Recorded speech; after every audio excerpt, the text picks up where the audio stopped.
the model is this. Remember, first and foremost, forget about high intensity, forget about frequency, forget about the machines that you're using. This is a personal training business. Don't forget the word personal. Okay, you have to provide a service, and you really have to warrant your fee for this. So, in a personal training model, you really don't want to rush people in and out. It's service. I can't use that word enough. And we really have to focus on that word. This is a service business. If you're delivering the protocol properly, whatever protocol you're using, if you're delivering the service properly, they should be done. They should be done and not be asking for more. You want a quality service that you believe in and you're very stable and you're very confident with.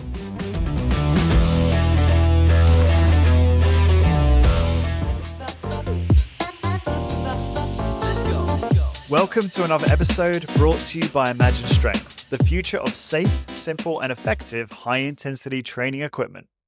Are you a HIIT studio owner looking for equipment that's not just top-notch, but also tailored to your specific needs? Imagine Strength is your answer.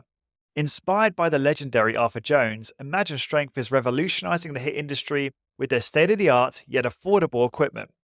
Their team doesn't just sell HIIT equipment, they live and breathe it. I've personally experienced their gear at the Resistance Exercise Conference, and let me tell you, it was an intense workout that I won't soon forget, in the best way possible, of course.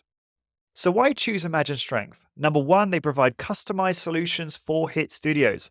Number two, they have budget-friendly yet high-performance designs. And number three, they're committed to innovation and excellence in high-intensity training specifically. Founder Jeff Turner and his dedicated team are on a mission to make HIIT accessible to everyone. Getting started is easy. Number one, visit imaginestrength.com. Number two, consult with their expert team. And number three, choose the equipment that will skyrocket your business. Don't wait. Head over to imaginestrength.com and elevate your HIIT studio today with Imagine Strength.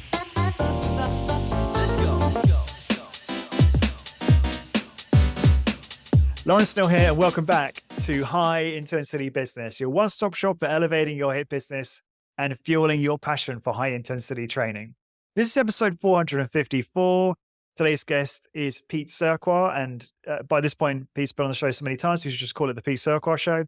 He is the master high-intensity fitness coach and creator of the 90-second fitness solution. He has been professionally coaching since 1985, and is also a 5-time best-selling author for Simon & Schuster and Skyhorse Publishing, which include the books High Intensity Fitness Revolution for Men and High Intensity Fitness Revolution for Women. His coaching program shows personal trainers, HIIT business owners, etc., how to earn 7 figures per year in their business. You can find out more about that over at highintensitybusiness.com/coaching and schedule a call with myself. And there'll also be links in the description wherever you're consuming this, whether that's YouTube, Facebook, etc. So Pete, great to see you. Thank you for making the time as always. Good morning, Lawrence. Great to be here. If this is going to be the Pete Cerqua Show, why don't we learn the Abbott Costello routine? Who's on first? I don't even know what you're talking about. For that. Exactly. That's right. I just talked to a young person. For anybody out there who is my age, the real people, you'll understand that and get that joke. So that's your homework. You have to go look that up. I will. And to be fair, I think the majority of my listeners are an older demographic anyway, as you would expect with it being high intensity training. So mature. Sure. We like the word mature, but thank you. You're fine. Yeah, fair enough. Mature. And so that will probably resonate. So obviously today we're going to be talking about business models and more specifically personal training session length. I think this is interesting because you've spoken a lot on this podcast, and many of my audience would be familiar with the fact that you did 15-minute sessions. Although reading some of the notes in preparation for this, I know that you're open to different session lengths. So I'm excited and interested and curious to discuss this with you. So where are we going to start here? So obviously, so you want to give an intro, like in terms of the different business models you see out there?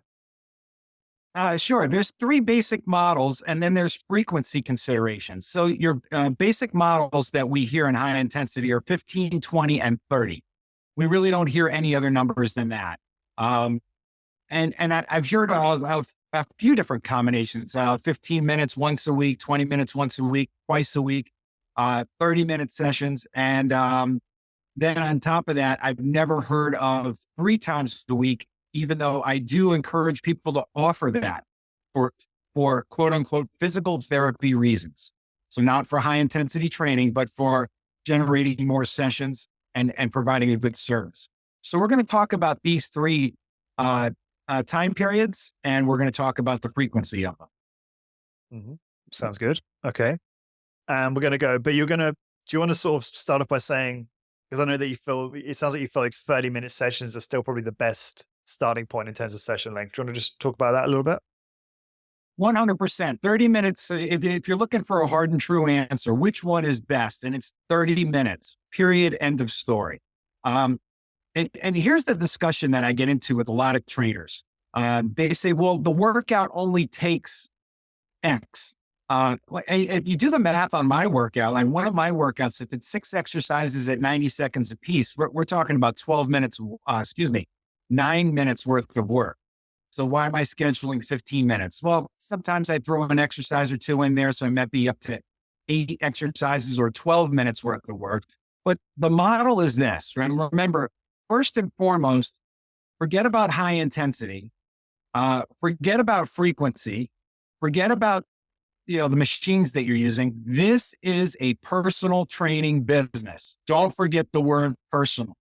Okay. You have to provide a service, and you really have to warrant your fee for this. So, in a personal training model, you really don't want to rush people in and out. Now, I know you're going to say, well, you did 15-minute sessions, but I was forced into that. And that was a situation I just had. It was at the end of my career, and things kind of were getting a little out of control. And I'll explain that later. When I built my career, I reached 7 figures on 30-minute sessions. A 30-minute session gives you great flexibility. In a 12-hour day, you can book 24 sessions, right?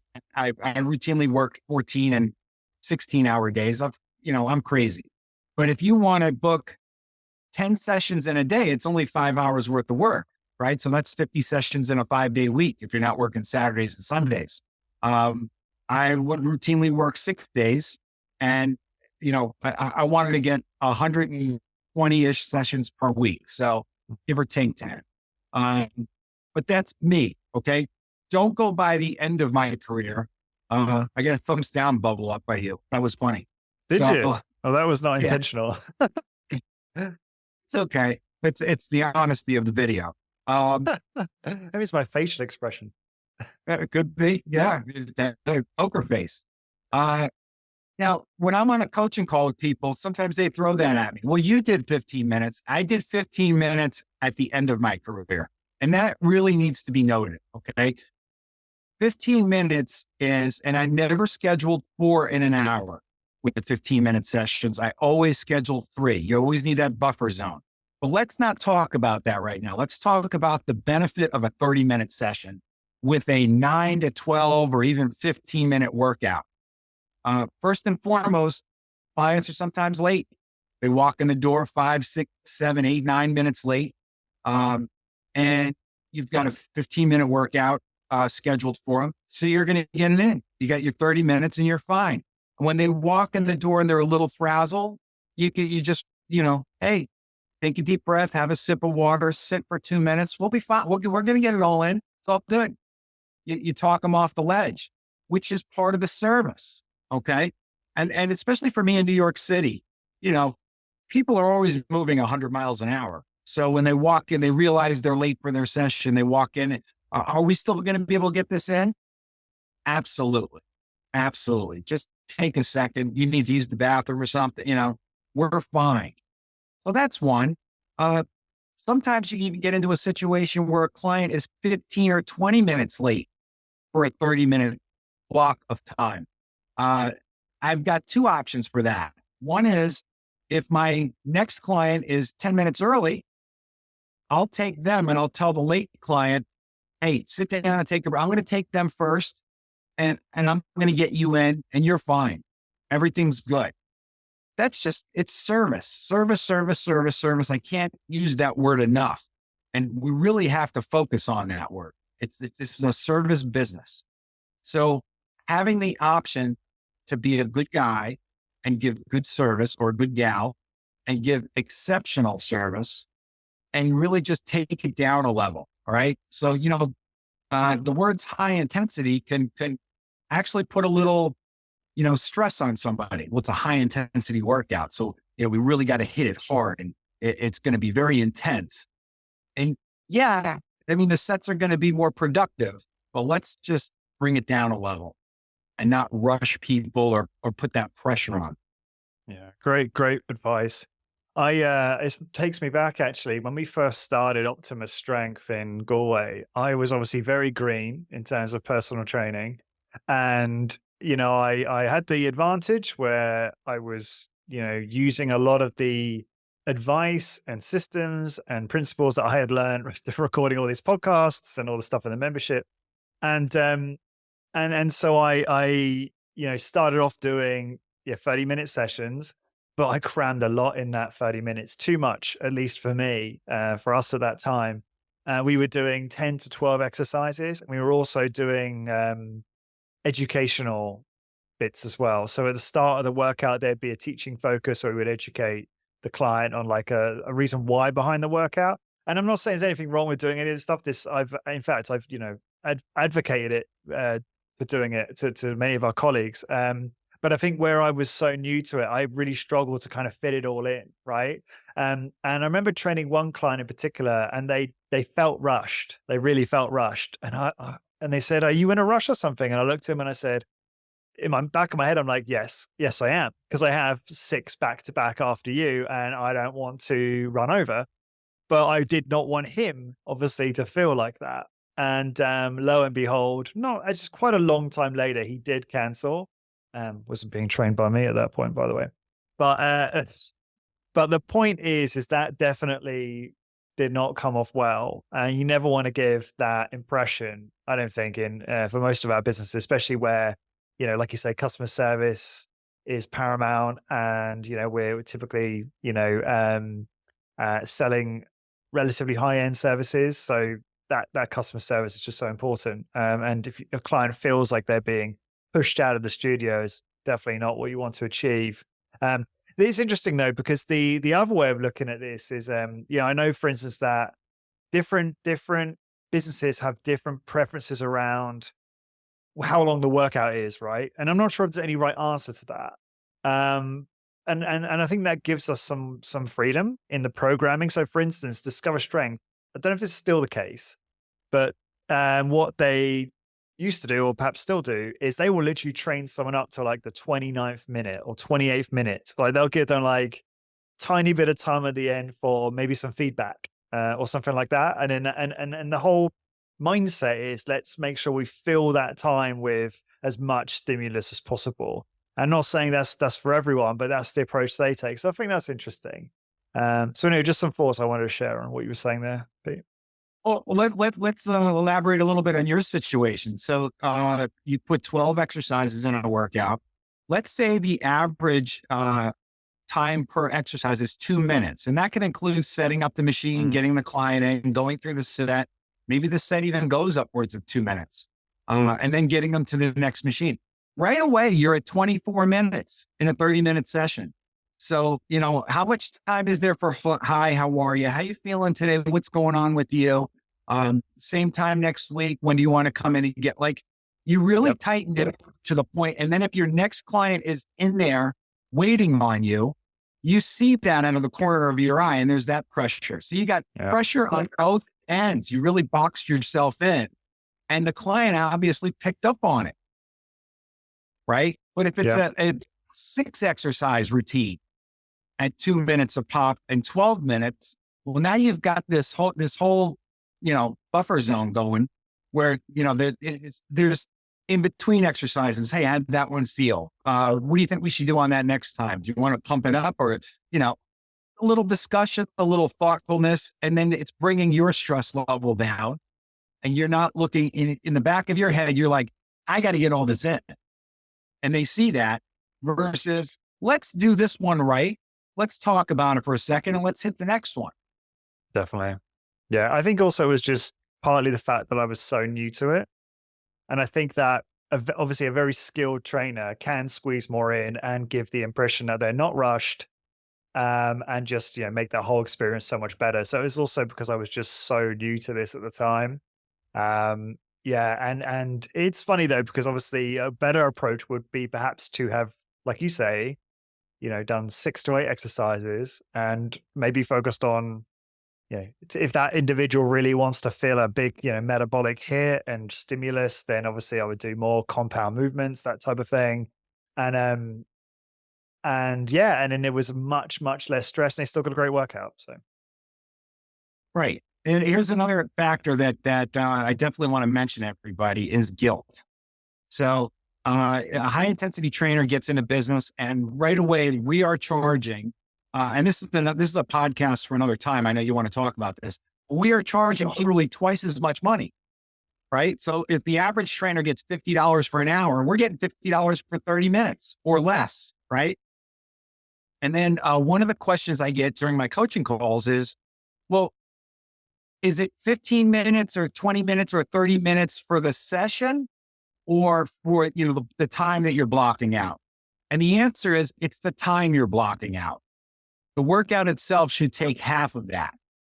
So if I'm blocking out 30 minutes, I've got a 15-minute routine for this client and 15-minute buffer zone. And the question that follows that is, well, doesn't the client do the math and, say, hey, listen, you gave me 15 minutes. Don't you owe me another 15 minutes? This is a 30-minute workout. And the answer is no. If you're delivering the protocol properly, whatever protocol you're using, if you're delivering the service properly, they should be done. They should be done and not be asking for more. And how I developed this was, I originally started with 4 exercises. When I was really putting this together and taking it to the next level, I used low back, leg press, pull down, chest press, 4 moves in that order. And I used the low back as a warm up. And while they're on the machine, and that could go on for 90 seconds. It can go upwards of 3 minutes. It wasn't slow. It wasn't fast. It was kind of a loosen up and questioning the client. How are you feeling? What's going on? Are you good to push today? Do you need a break? Is anything hurt? Okay, I'm getting feedback and I'm taking notes. I got 4 moves on my chart. And now I put them into the leg. Let's say they're good to go. Well, in the leg press, now they're going to get a push. And we're going to take that set out to failure, and maybe we'll even do a force negative or something like that. Now they're on the run, right? They're a little wobbly, they're a little unstable, and I'm dragging them into the pull down. Pull down comes, and same thing. We're going to take that as far as I can take that with them. Maybe it's the failure. Maybe there's a rep in reserve. You're judging as you go. Now I've got the finisher, the chest press. What am I going to do there? Whatever needs to be done. If I'm looking at my client's looking like, well, I don't know if I'm getting my money's worth. We're going beyond failure. It's going to be reps to failure. It's going to be a couple of forced. It's going to be a static, a force negative. So they fall off that machine. Now, if you do that properly, there's 4 machines and it took the better part of 8 minutes, right? On average. The client, after the chest press is done, they look at you and they're like, I'm done for the week. Thank you. I want out of here. Right? Or they can't get up. And a lot of times I have to take them and go sit them somewhere so I can train the next client. And they need 20 to 30 minutes just to get themselves together so that they can walk out of the place. So it's about delivering the service. If you start operating with guilt, oh my God, I'm charging $50 for 30 minutes. And it's like, I got to give them 29 minutes and 50 seconds. And I got to cram it as much in as possible. That's the wrong approach. That's quantity, not quality. And that's not service. That's like a show. You're just trying to put on a show. You want a quality service that you believe in and you're very stable and you're very confident with. I was very confident in 4 moves, and sometimes I would get a client that would walk in and say, so what are we doing today? 4 exercises. You're out of here. 4 exercises. Well, how did they take like 10 minutes per exercise? Nah, if 10 minutes per exercise, you'd be dead after the first one. Well, so what are we doing? I'm like, you know what? Let me do the coaching. Just do the sets like I, walk you through. And at the end, if you tell me you want to do more, I'll give you more. Yeah. Now, a client that ever challenged me like that, that was now my show. And everybody who's in the waiting room and watching, that client was going to be on the floor afterwards. Now I'm not advising that, but I'm building a business and I'm building a brand. I'm trying to get the whole world to say, hey, this high intensity is no joke. Like Pete will if you say, give me a fifth exercise, he'll do it. You don't want that. Okay. Now you don't want to be that obnoxious. We're trying to build the brand back then. This is 30 years ago, but for an effective service where they feel it, they get it. And they're like, I don't need any more than this. This is great. So 6 or 8 exercises will be plenty. Plus it gives you the option for A, B, and even C routines if you need, right? With 6 exercises, and a lot of studios have 18 machines. There's your A, B, and C routines, which generates more sessions, right? Today's episode is sponsored by Imagine Strength, the game changer in safe, simple, and effective high-intensity training machines. When it comes to HIIT, Imagine Strength is your go-to for intelligently designed, efficient, and affordable equipment. Their team is passionate about HIIT, and it shows in every piece they craft.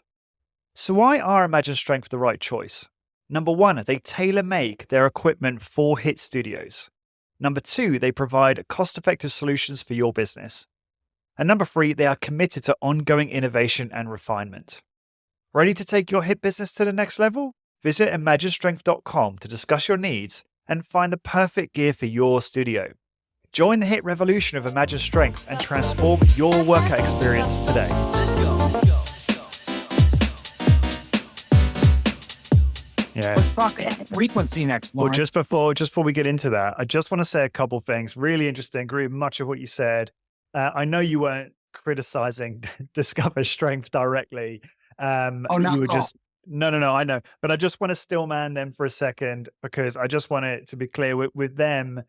I know that at least this, I don't know if this is still the case, but I'm sure it probably is, that the mindset regarding the workout in terms of the volume, which is funny because it's still even 10 to 12 exercises. Obviously, it's mostly single set to failure. It's still a minimalist routine compared to what a lot of people do, right? Even though some of our colleagues might, that's a lot, twice a week, 10 to 12 exercises. But they're also very passionate about comprehension. So they'll do a lot of multi and single joint.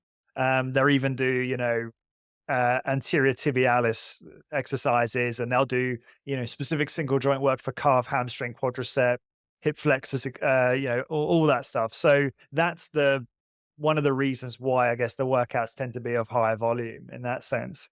And well, let me go jump ahead. in on that. You tell you, Discover Strength is a different animal. It's a different machine franchise. They've got a formula that's obviously wildly successful. Okay. I'm addressing the trainer who's trying to build a schedule. This is, we're coaching and helping people that are trying to go from 10 to 20 sessions or 20 to 40 sessions or actually break 60 sessions. Discover Strength, they'll throw 60 sessions at their trainers. It's like, hey, you're in the deep end. I hear you, people. I also think we want to make sure we're also, and I'm sure we are, providing value to those who are like 100 who want to get to 200, or a 200 who want to get to 400. Oh, absolutely, we are. Yeah. So just a couple more points, quick, and then we'll certainly move on.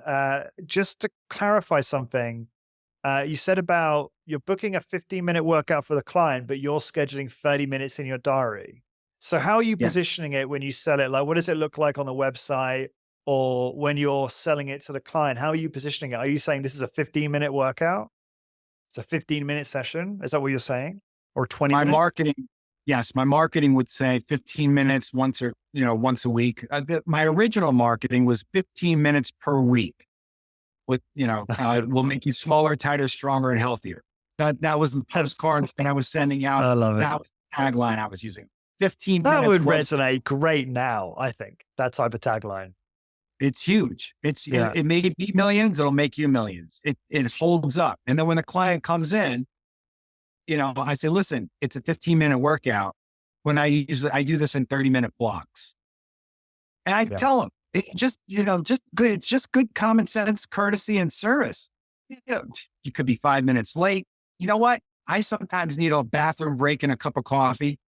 Uh, just lay it out there. I'm seeing a lot of people. I can see 25, 26 people in a day, right? Obviously, I can't be going boom, boom, boom, boom, boom, right? I need 5 minutes to sit down and just clear my head. So, I explain this when a client's signing up. So 15-minute workout, it'll take anywhere from 12 to 15 minutes, depending on how we do. But I put this in 30-minute blocks to give us a nice, leeway and buffer zone. Makes perfect sense. Final clarity point, and then I'm not going to interrupt you for the rest of this podcast because I'm consuming a lot of time here. I know we've got some stuff planned. A slight contradiction I noticed. I swear you said before, Pete, that you rarely took clients to failure, but you just said there that you will, because of the lower volume, 4 exercises, you will at times go to failure and beyond where necessary. So help me reconcile that. You're exactly right. I did. So I do not, once I built my schedule, it was different than building my schedule. So let me take you back to 1995. So where was this industry and how many hit trainers were there in 1995, right? A handful. Okay. I'm in New York City. There's me, Lou Abato, 2 or 3 other guys that are just starting out. Fred Hanna does not have a location yet. Adam Zuckerman does not have a location yet, or maybe he's doing something out in Long Island. Lou and I in 1996, 7, put together his first studio, the Ultimate Training Center. We're just putting the routines together. We're just, Lou was doing some high intensity training in other gyms, going to the client kind of a thing. And he was doing 30-minute sessions, and he was not charging a lot of money for him back then. So we were really trying to develop this whole thing. And I really said, well, Mentor's doing research on this, and he's trying different protocols. And Ken Hutchins is putting his super slow thing out there, and it started to gain some traction. And, I don't know if even Doug McGuff was doing it then, or I don't know if we were reading about him yet. So it might have even. I think so at that point. 95, 96, 97. I'd say so. Maybe just after that, 98. I don't know. I'm not as much a McGuff aficionado as some might be. So I'm putting it out there. I'm telling all my clients at this point, it's 15 minutes once a week, not twice a week. I took a hard line. And with that line, if a client came in and challenged me, I had to make an example of them. So I used all the high intensity protocol. I threw a kitchen sink at them so they would never question me again. If a client came in and accepted it, hey, I heard that you can get this done in 15 minutes once a week. Yes, I can. Well, that's an intelligent, nice, and I would give them a nice routine and would not be to failure. But if I got challenged, I had to put on a show, right? Well, once I'm booked and I broke 100 sessions and things are going great, I changed protocols and it was never, ever, ever a failure again. Now I'm at 1998, 1999, and up until 2016, never to failure.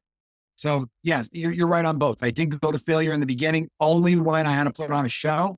And then after that, I just never did it because I never had to. Once your reputation is solid and the referrals are coming in and you're not fighting for business, it's just flowing, I can do what I want to do. Right? Yeah, makes sense. All right. So what will we be moving on to next? Frequency, is it, or something else? Frequency. How many times a week? So is it 15 minutes once a week? Is it 20 minutes twice a week? Is it 30 minutes, like 3 times a week? What is it? So my guidelines for me, what worked best for me, it's a 15-minute workout and a 30-minute block of time.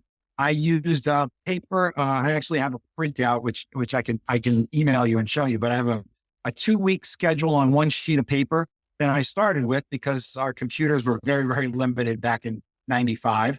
And then I graduated up to when the iPad was invented and came out. I put my schedule in 30-minute blocks right on the iCalendar. So 30 minutes sessions, and I would fill up my schedule that way. I took a hard line at once a week in the beginning to build my business because I needed to make a point. I need it for people to argue about me. I need to, if you really want to make an impression on an industry, you've got to be so controversial that it upsets people. You know, my trainer told me 15 minutes once a week is all I need. I'm working out an hour a day, 6 days a week. He must be crazy. The next thing you know, I'm on the phone with the hour a week a guy, and I'm saying, "Sir, just come on in. Let me give you 15 minutes for free, and I'm going to put him in the ground." Right. So that was to build a business. Now we're talking about something different. We're talking about booking sessions and making more money. So my guidelines for this is I will give a client 15 minutes once a week in a 30-minute block if they are doing other activities or walking regularly. If they're getting 10,000 steps a day in, maybe they're a runner on the side. Maybe they have another workout routine that they follow. It's not high intensity, yoga, Pilates, something like that. Great. If you're doing that once, twice, 3 times a week, then you only need once a week with me for the strength. And that's really cut and dry. It's just that easy. Sure. I got away from, in the beginning, I was really trying to make a point. In 1995 to 2000, I was really hard with, all you need is 15 minutes and I don't want you doing anything else. You can go sit on the couch or sit in front of your computer. I don't want you walking. I don't want you doing CrossFit, nothing. It's bad for you and it'll make you weaker. And I did that to make a point and get my name out. You sound like a lot of people I know who were doing that. I only did that to make a name and, to get really successful. Once I did get successful, I flipped and told you what I really believe, which is if you're doing 2, 3 other things, then you only need once a week with me for the strength part. Twice a week, if you're relying on me for 50% or more of your exercise weekly. And 3 times a week for rehabilitation or working around injuries. So if you have a body part that's not doing well and needs medical attention, I need to work around that. I really need to soften this workout up. I can't push you anywhere close to failure or challenge your muscles at all. So if it's going to be that easy, I need a little more frequency for the stimulus to add up. Those are my guidelines. They work really, really well. I book 3 times a week, 5% of the time, and not consistently. It was really, really small. It was a 12-session package. I did not advertise it. I did not have it in print. It was, if a client called me up, "Hey, Pete, I'm having shoulder surgery. It's something that's been nagging me for years. I got to get it fixed. It's going to take 16 weeks to recover." No problem. I get a 3-time-a-week program for you. We're going to have to work around the shoulder. I can't even push you in the leg press because this thing's in a sling and you're hurting. So we're going to take a different tact and a different approach with this. Oh, that's wonderful. Thank you. So you might be trading intensity for just greater volume in that instance. Yeah. Also, it kept me from losing the client for 16 weeks. Yeah. Because a lot of times the client calls up and says, "Hey, I'm having the shoulder surgery, 16-week recovery. I'll call you in 18 weeks. And then they may never even call you again. But either way, you're losing money, right? Because now you're wondering, should I fill the session or should I, wait for the client or, I just went a different way. Excellent. We'll take you. I'll work with your doctor. Put me on the phone with your doctor. "Hey, doc, I'm Pete Cerqua. I have medical exercise equipment. I do a type of strength training that's extremely safe. It's slow. It's methodical. I'm going to do a physical therapy version with your client, with your patient, and I won't go anywhere near the shoulder." That sounds great, Pete. Thanks. What if they ask for physiotherapy credentials?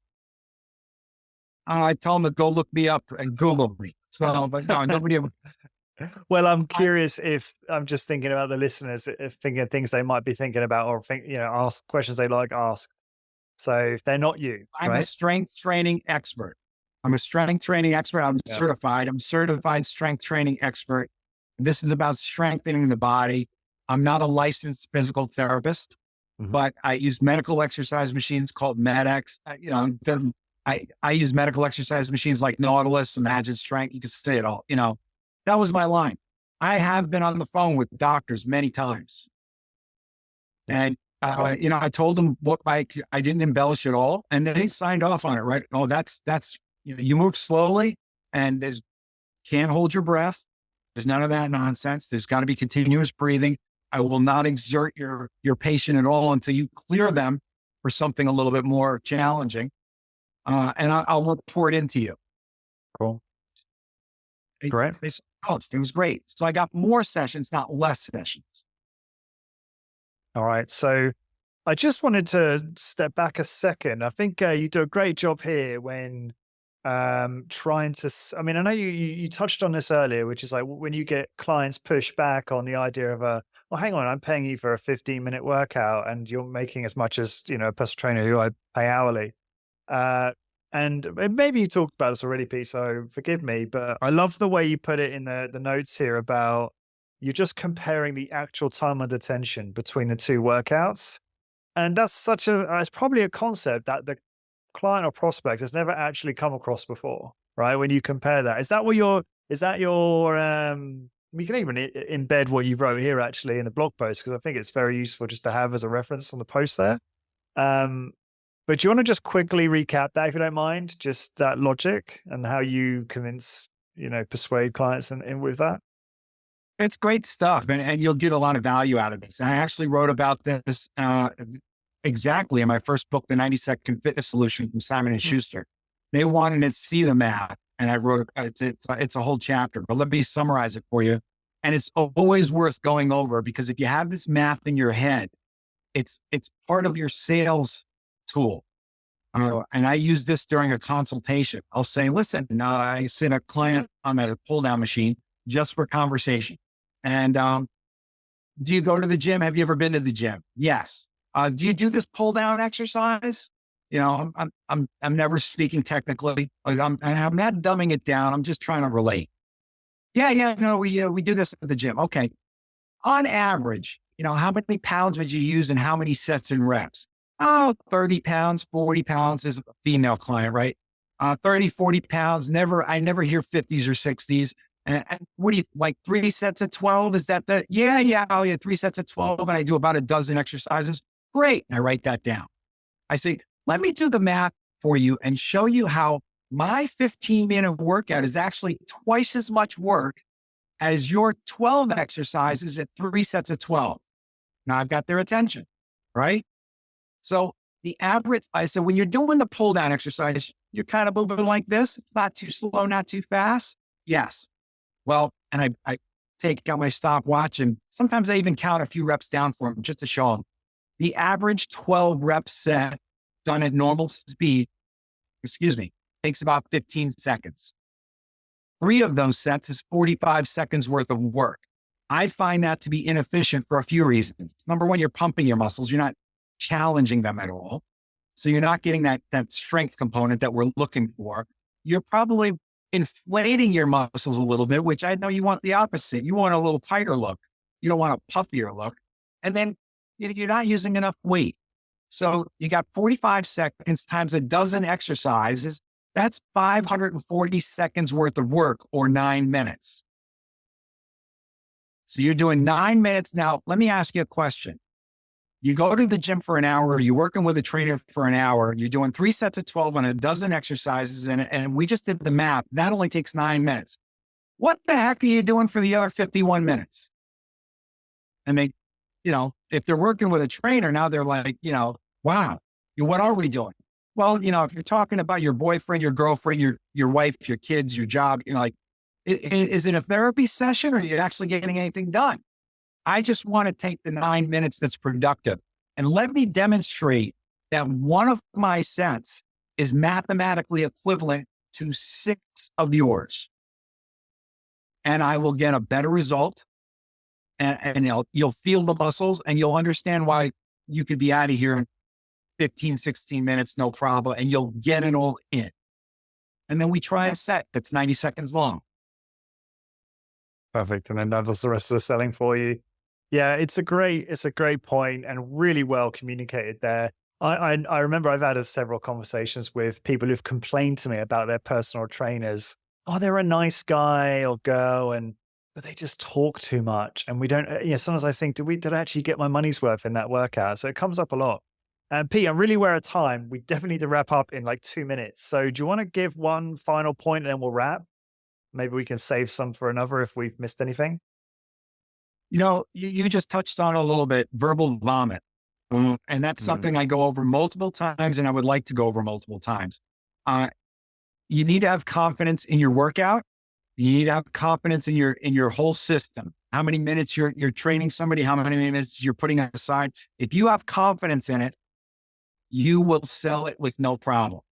If you don't have confidence in it, you start running off at the mouth and you're over explaining and you're talking about the cam and the machine and the weather you just can't shut up. Okay. So if you hear yourself talking too much, you really need to reel yourself back and you need to have more confidence in your own program, in your own system, and you'll talk less and you'll sell more. So talk less, sell more, or talk more and don't book anything. Which one do you want? I want more sessions. And I think on that note, we'll wrap because that was great, Pete. Thanks so much again for doing this. What a great podcast. I think this has been really valuable. So for those listening, if you want more from Pete or you'd like to work with Pete directly, please go to highintensitybusiness.com/coaching and you can find out all the details there. You can also connect with Pete on Facebook. Just search Pete Cerqua, Cerqua.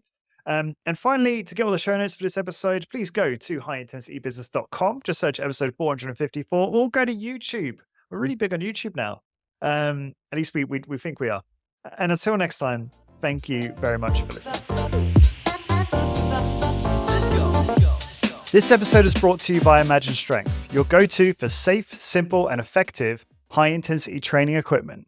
Growing a successful high-intensity training business requires workout equipment that's not only high quality, but also intelligently designed to fit the unique needs of your studio. And that's where Imagine Strength comes in. Drawing on the wisdom of the legendary Arthur Jones, Imagine Strength has crafted a groundbreaking line of fitness equipment that's as affordable as it is efficient, giving your studio the upgrade it needs without breaking the bank. The team at Imagine Strength breathes HIIT. Their passion for high-intensity training shines through in their designs, which they've consistently refined and innovated for optimum effectiveness and user experience. From my personal experience at Rec, I can attest to the careful consideration and craftsmanship that goes into every single piece. My Imagine Strength workout was absolutely brutal, in a good way, of course.